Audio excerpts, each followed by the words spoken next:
Qualification Coupe du Monde 2026. Le Sili national de Guinée prépare. Un nouveau chapitre s'ouvre pour le Sili national de Guinée.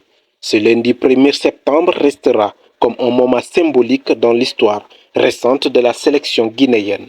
Paulo Duarte, le technicien portugais fraîchement nommé à la tête du Sili national, a dirigé sa toute première séance d'entraînement avec ses nouveaux joueurs. Une grande première qui s'est déroulée du côté de Kiambogo, à Kampala, en Ouganda, là où la Guinée a installé son camp de base. L'ambiance était studieuse, mais aussi particulière. Sur les 25 joueurs convoqués, seuls 8 étaient déjà présents sur la pelouse pour ce premier contact. Loin d'un entraînement intensifié, Duarte a opté pour une séance volontairement légère. L'objectif étant avant tout de prendre ses marques, de créer un premier lien humain et sportif avec son nouveau groupe. Mais le Sili national attend encore du renfort. Plusieurs cadres de l'équipe nationale guinéenne, dont Serhou Guirassy, l'attaquant en grande forme, Moussa Kamara dit Pimpin ou encore le solide défenseur Mokhtar Diaby, doivent relayer Kampala dans la nuit. D'autres joueurs rejoindront le groupe progressivement entre mardi et mercredi, afin que la sélection soit au complet avant les échéances capitales qui approchent.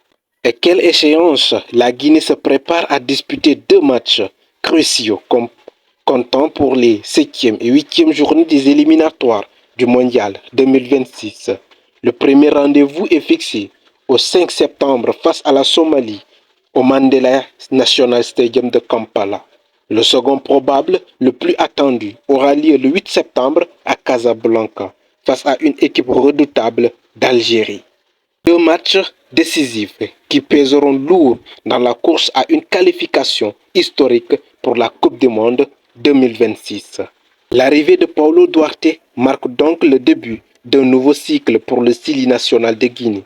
L'ancien sélectionneur du Burkina Faso et du Togo veut apporter son expérience, sa rigueur et sa vision à une équipe qui rêve de franchir un cap et d'inscrire son nom dans l'histoire du football africain.